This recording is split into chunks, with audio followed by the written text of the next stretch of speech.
I know you guys want to get back and watch the basketball, so we'll make this quick for you. All right, fire away. See what's on your mind. Hey, Coach. It seems like Kyron Lacey just continues to make plays all spring. I know we asked you about him earlier in the spring. You said his kind of consistency in practice, but just what else has contributed, if anything, to the way he's kind of continues to emerge? So as I have mentioned about Kyron Lacey, one of the things that has clearly been present is that consistency. That wasn't necessarily the case with Kyron. He was easily distracted at times. And I think what has happened here more than anything else is he has found the right zone to be in as it relates to practicing and preparation.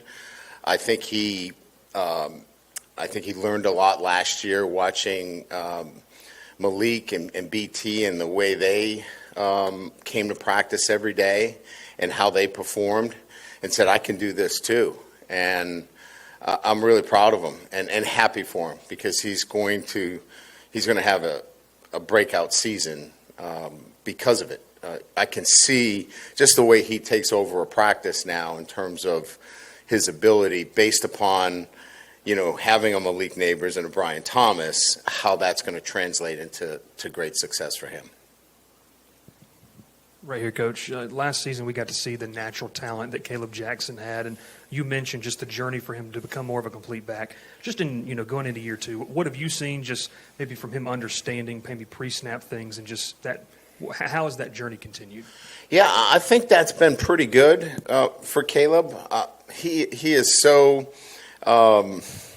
he cares. So he's got a huge care factor. He wants to do well. What we've been balancing here is his workload. As you guys know, we have 2 scholarship backs in spring ball, and we want to be careful with Williams, because he's a guy that is so important to us, and we don't want to put him in any compromising situation. So you can imagine his workload has been difficult on him. He's a big back. He's growing into his body. So the workload capacity and the fatigue has really taught him how to take care of himself. He's understanding how to eat better, how to hydrate, how to recover. And those are great things, right? I mean, because he cares so much, we'll catch him up on, blitz protections and things of that nature. This is how he takes care of his body. So that's where we're at with him. That's the chapter that he's going through. And I'm fine with it, because he's learning so much about himself right now. Hey, Coach, what has been your message to the guys throughout spring, and how do you think they've received it so far? Well, the message is pretty consistent. Accountability, living to our standards. Being elite is hard, and making sure that, from our standpoint, as a team, that we take this spring and we develop the technical and the tactical pieces that are so important going into a preseason camp. So when we get there, we've gone over and understand, the things necessary for us to play fast, because we're going to trust our teaching. The spring is a huge teaching opportunity for us, and they've got to be able to take that technical and tactical teaching and carry that with them into the summer, through the physical development, and then right into preseason camp. And I think they've done a really good job. Hey, Coach, right over here. You see kind of this practice today, a lot of the play action, screen, rollouts that you guys are doing with the quarterbacks. Just maybe talk about the evolution of that a little bit and just how it plays off your run game. Yeah, so we're in really the part of the whole from an offensive perspective. If you think of this from an installation standpoint, it's really whole methodology.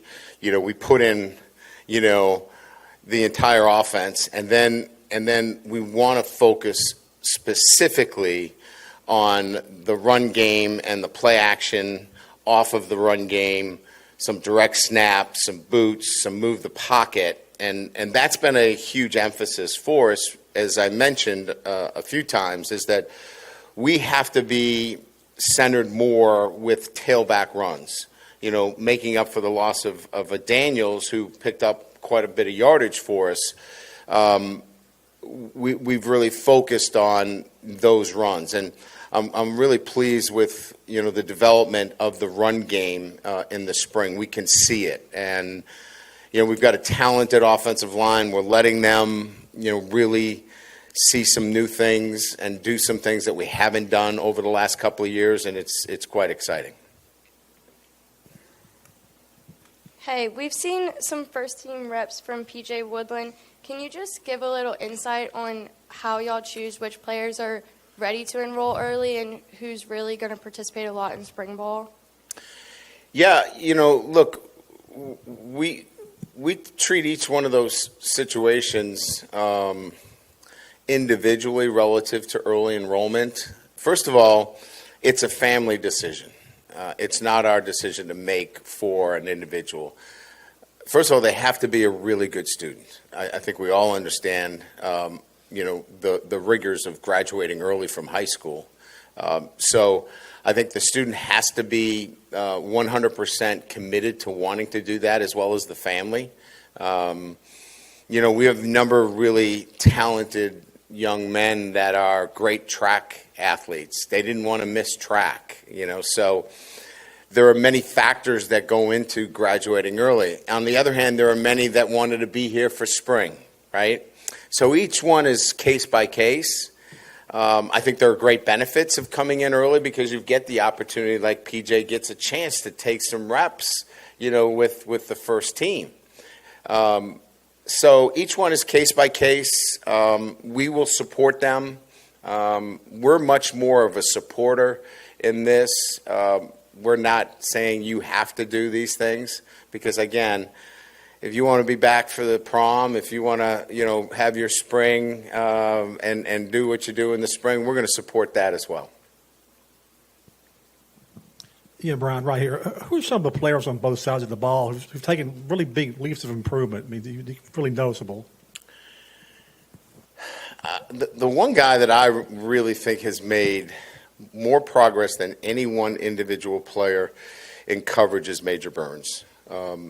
Major was a bit sloppy last year in coverage. I know everybody would point to the interception against Missouri, which is singularly a huge play. But there were many times where he, we didn't have him in coverage on the right guy at the right time. He's been really, really good. I've been happy with his off the field as well, in the classroom, doing the right things. He's really taken a step up in the program and put himself squarely in a position to be a leader. And he stands out for me. I think from an offensive perspective, we mentioned Kyron Lacey. He's been, everything. The way he works, the way he practices, he's really set a high bar for everybody. And I know those are veteran players that we all know about, but sometimes if you don't point out the veteran guys, they're like, well, what about me? I'm doing a pretty good job too. Those two guys have been really outstanding, and that's a really good mark for us. Hey, Brian, there was a development in the Trey Holly case yesterday. I'm sure you saw. Just if you had anything to comment there, and then if you would walk us through your protocol to handle his eligibility. Yeah, I was obviously, like many of you, the first that I saw of it was, I think somebody released it on social media. I was we had a coach's clinic, and his head high school coach came up to me, who was here at the clinic, and told me that the serious charges were dropped. And so, we were confident based upon information that was shared to us, but you just don't know. we know Trey Holly. We've been with him. We advocated for him to continue his schooling, and we were happy that he was able to continue his schooling here as an online student.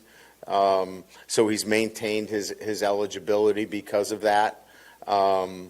So we'll be, obviously monitoring and making sure that, I think they're talking about, sometime in the middle of April that we could see a full resolution to this. At that time, we'll begin the process in assisting him for reinstatement, and we'll advocate for him on his behalf, and welcome him back. And Brian, I guess sticking with the running backs, the challenges of only having 2 scholarship players during the spring. What's been the challenges for the coaching staff and trying to get those guys ready? And I guess what were the goals for that group coming in, and where are they in terms of what you guys have seen? Well, I think more than anything else, it's what I alluded to earlier. It's work volume. You can't run those guys into the ground and have a really good practice. Because at the end of the practice, you're doing, a lot of teamwork. And if you're running those guys into the ground, you really can't have the kind of reps that you're looking for. So, we brought in, 3 walk-ons who have done a great job. I mean, really have allowed us to practice at a level where they can step in, and whether it's 7-on-7 or it's a, half-line pass or half-line run, have allowed those guys to take a break. So without those guys in particular, we would not be in a really good position in the spring. So we got saved by the bell in terms of the walk-ons at the running back position. That might be a story that we can circle back on later. Hint, hint. Once I remember all their names. No one was going to say that. Thank you, guys. You were thinking it. I know you were. I said it for you. Brian, I know you've been really deep into spring football, but I was wondering if you had any comment about what Governor Landry said about wanting student athletes to come out for the national anthem. And I asked because such an edict would change your pregame routine significantly. Yeah, I saw it, and look, clearly I think everybody is had their comments about it, and I know we've made a statement. Scott Woodward has made a statement about it as well, and look, I think that our football players would echo this, is that if at any time we're required to be out there, we're going to be wherever we're told to be. And that's the bottom line. If our administration wants us out there for the national anthem, we're going to stand proud for the national anthem.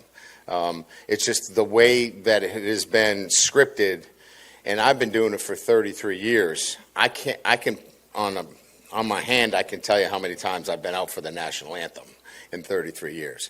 That's not to say that we're against what the governor is saying. We understand where the governor's coming from.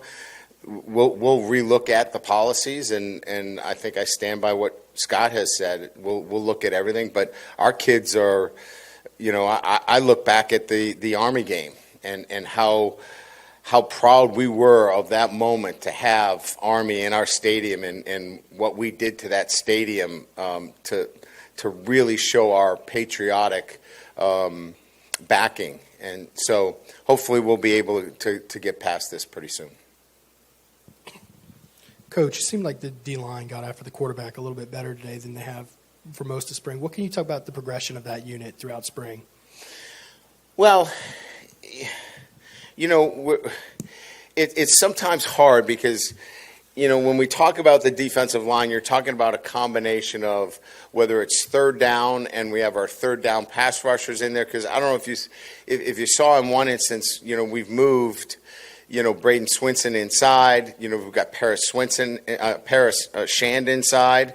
And then you've got on the edge, you've got Womack on the edge. You've got Harold on the edge. I mean, you've got a different configuration, right? And I think we can be really dynamic with some of the defensive linemen moving the pieces around. And I think that's what we're going to be doing. I think on first and second down, we're going to have to really work hard and getting after the quarterback on first and second down. But in terms of stopping the run, Jacoby Guillory has been outstanding. I mean, he's singularly been, I think, in terms of what Bo Davis is looking for, he's been outstanding, and he's been a stalwart. We got to find the other guy. And that's what we're looking for. We're trying to develop that second guy. And then we'll have some depth guys behind him. But Guillory's been outstanding. But the pass rush is coming from a combination of ends and, kind of that drop position being moved inside. Coach, you talked a while back about the radio and the helmets and now it being passed. 2 parts. How has that changed your philosophy, I think, from an offensive play style when you're seeing guys go in a huddle? And secondly, since this spring, have you leaned on anybody maybe in the NFL that you've seen like, hey, how do you use this in certain situations, since it's something that you've advocated for? Yeah, so as you saw, Joe Sloan's on the walkie-talkie, and he's giving all the plays, to the quarterback. That will shut off at 15 seconds. If you know Joe, that never shuts off. We've run out of 2 walkie-talkie packs, so we'll have to work on cutting that thing off at 15 seconds. But it's been really good because it allows us to do a quick huddle and really change the tempo of the game a little bit. So I don't think it's changed anything philosophically as much as it's been able to bring in other element of changing tempo within the game. I leaned on Matt LaFleur. Matt was my quarterback coach, and talked to him a little bit about, and obviously, he has he's been using it ever since he's been in the league, which has been a long time. His biggest concerns are, when it goes out. He talked about all the horror stories of when it will go out and when they can't hear, and how that is really the biggest issues, that you have to have a few standard plays that the quarterback can call on his own and make it work. So just having some of those standbys is what we'll be working on and making sure that we're good to go if we do have issues. Speaking of Joe, we talked with him earlier in the week, and he mentioned just how impressed the whole staff has been with DJ Chester, finding his voice amongst 4 veterans and 4 guys that could play at the next level, obviously. And he also said, this is a guy that when Coach Kelly came here, that he wanted to build the program on, that type of mentality. What have you seen from him, and just the strides that he's taken, the confidence that he has kind of leading that group? Yeah, I mean, I think what we were looking for at that position, and we knew that we were going to be inserting a younger player with veterans, was somebody that was mature and handled himself in that manner. He is all business. He handles himself in a very professional manner. He takes care of business off the field. If he's walking around here and he's interacting, you'd think he's a junior or a senior. He just carries himself with his demeanor is a lot different than a young player. And we needed to vet that out in the recruiting process, because if we were going to handle it that way or hand it over to him, we needed somebody. And Eccles is similar. We needed a guy that was serious about his business, mature, and that's what I look for in the center position. Thank you. Appreciate it.